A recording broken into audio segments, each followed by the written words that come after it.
Hi, my name is Ron Wills, and this is the Big Idea Podcast, powered by the National Association of Business Owners and Entrepreneurs. Today's guest is Heinan Landa of Optimal Networks, and we're going to be talking about those things in small to mid-sized companies that can hamper growth. But before we start, Heinan, why don't you tell us a little bit about yourself and a little bit about your company? Thanks, Ron, and thanks for having me. So to make a long story very short about me, I was actually born in Israel and came here when I was 2 years old. And I live here in Maryland. I have for most of my life. I went, and the only reason I'm telling you this is going to be useful later, is that I have a bachelor's and master's in electrical engineering and computer science from Johns Hopkins, and then I got my MBA from Wharton. I came right out of Wharton and I started my company, Optimal Networks. Okay. So I have been running Optimal Networks for over 30 years at this point. And we help law firms, associations, and consulting firms primarily with their IT and guiding their IT and their technology through this, this whirlwind of and crazy technology times. Excellent, thank you. You got me curious. What's the biggest issue that your clients see today with technology and the work that you do for them? What's the biggest threat to them? Well, it's interesting that a lot of our work now revolves around securing our client networks and our client systems, you know, and it's kind of an anomaly because we are not, and we do not consider ourselves a cybersecurity company, which is only focused on security. We consider ourselves an IT company to encompass all of your technology. But these days, running your technology systems means you have to run it with security best practices because you've got to mitigate the risk. There are other things that are important, like matching technology with business so that you can really so that your business goals are aligned, well, the opposite, so that the technology helps fuel your business goals. But the security is really important because it's baseline these days. Yeah, we're all being threatened, right? All the time.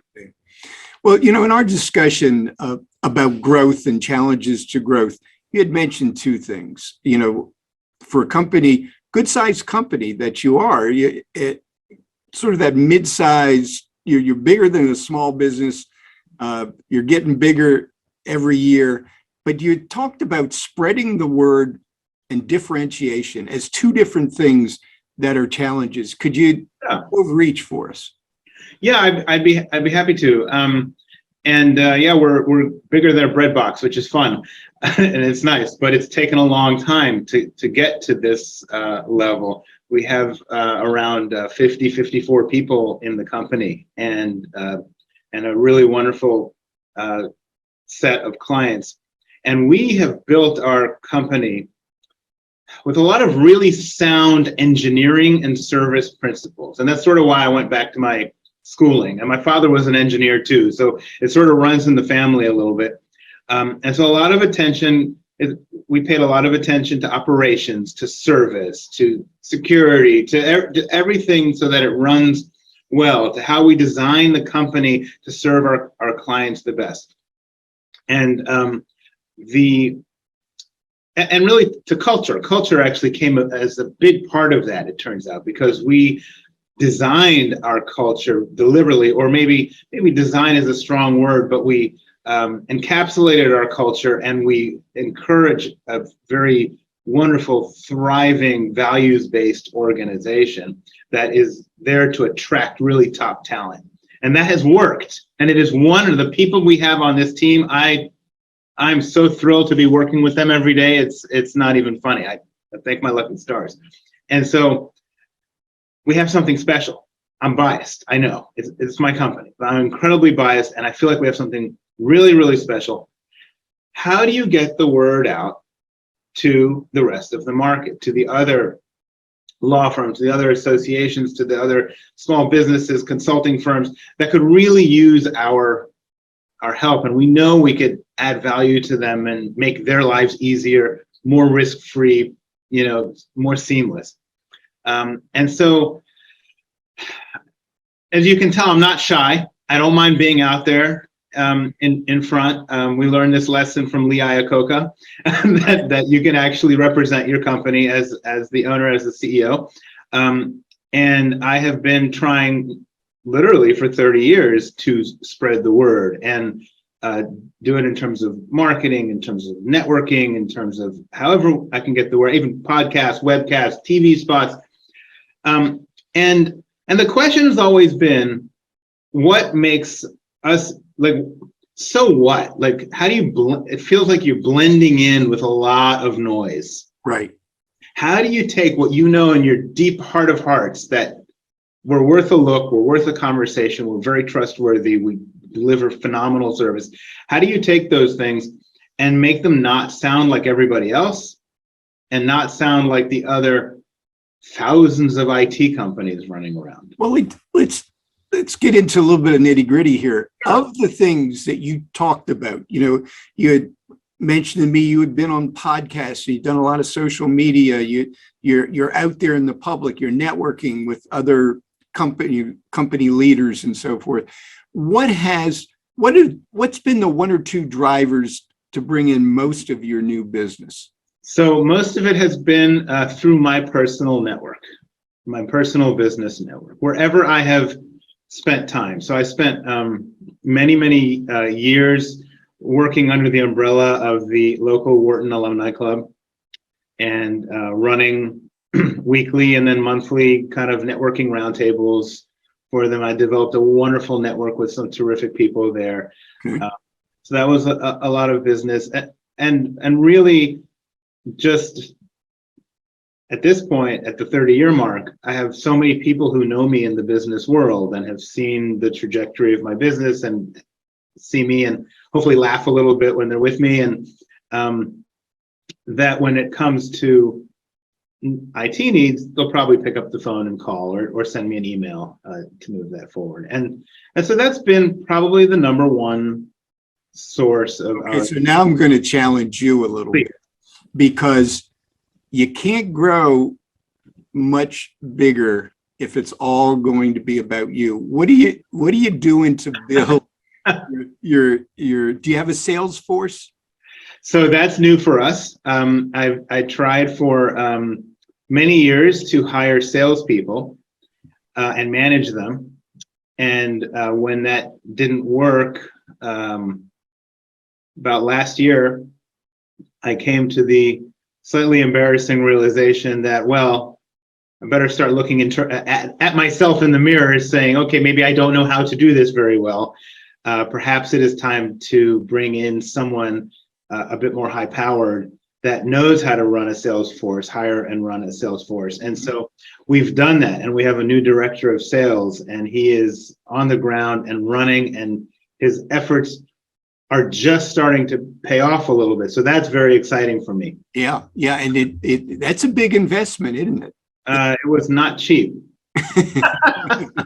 Yes, this is of all the staffing hires in small businesses that I deal with, my clients and the peer groups that I manage, hiring salespeople is absolutely the greatest area of failure. I don't know if I know one CEO that hasn't made a bad salesperson hiring decision at some point in their company's career, if not more than one. Oh, well, they shouldn't feel bad, because I may have made 14, but who's counting? Yeah. Who's counting? Yeah, we're past that, and we're on to the new thing. And it's actually exciting, because if you find the right person, and it's a game changer, and I can see it happening because they're paying attention to things in a completely different way than I ever had. Yeah.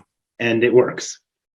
And it's what we've seen over and over again is with my clientele and being out doing consulting and coaching for years and years, is that if you can't build this sales team, you're always going to be the guy doing the sales in your company, and that's going to be a limiting factor at some point. It can get you 10 million revenue, can get you 20 million in revenue, sometimes a little bit more, but really the pressure, it gets tougher and tougher to grow unless you've got a highly skilled sales force that can lead your team into I think you 100% hit a barrier.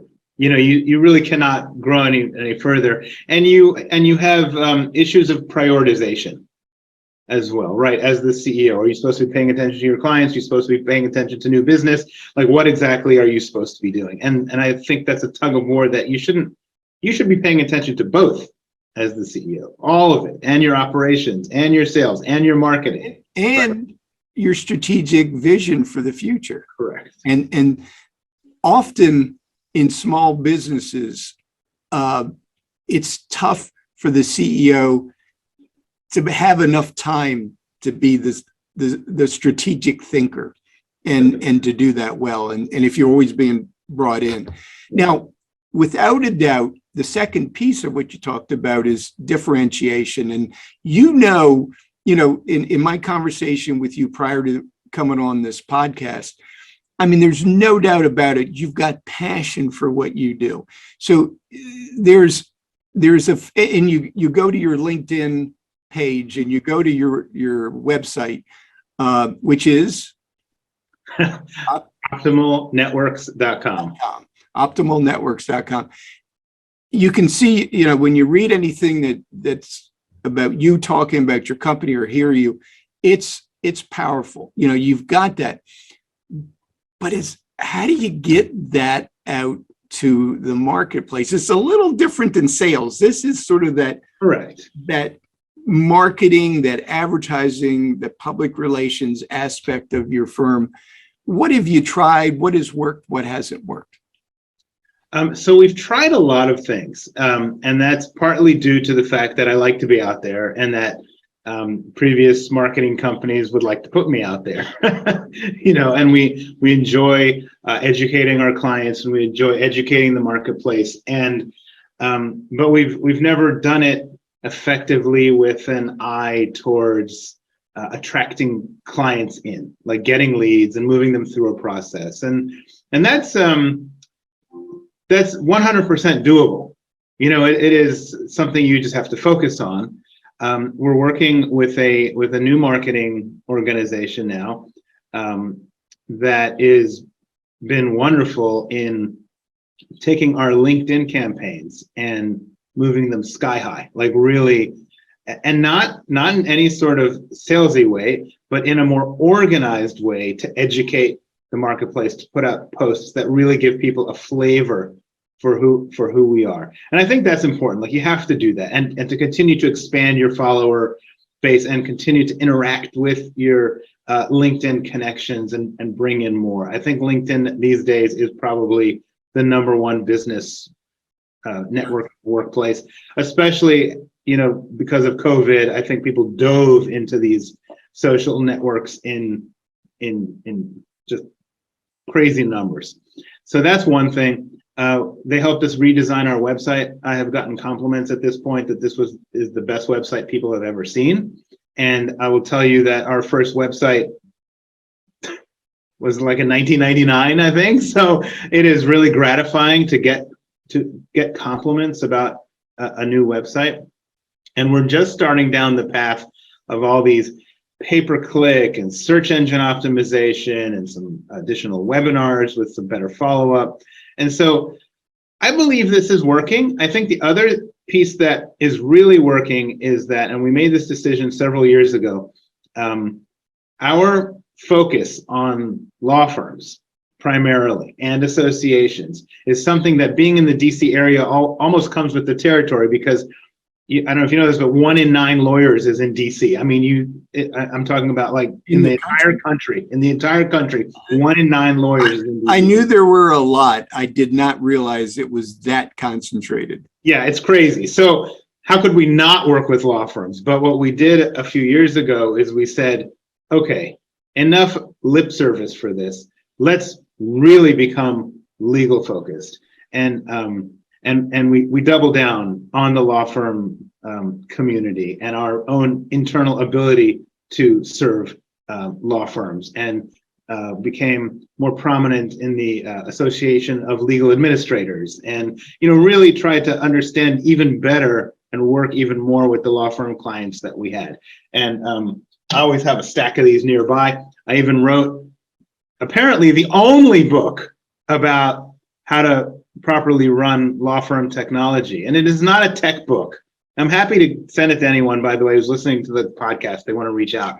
Yeah, happy to do that. And I got a lot of nice compliments on this book, and it's got some nice models in it to make sure that you're really running your law firm in such a way that it is taking advantage of the technology to, retain and attract associates, and to, keep your clients and the client experience proper, and really move and navigate into the digital age.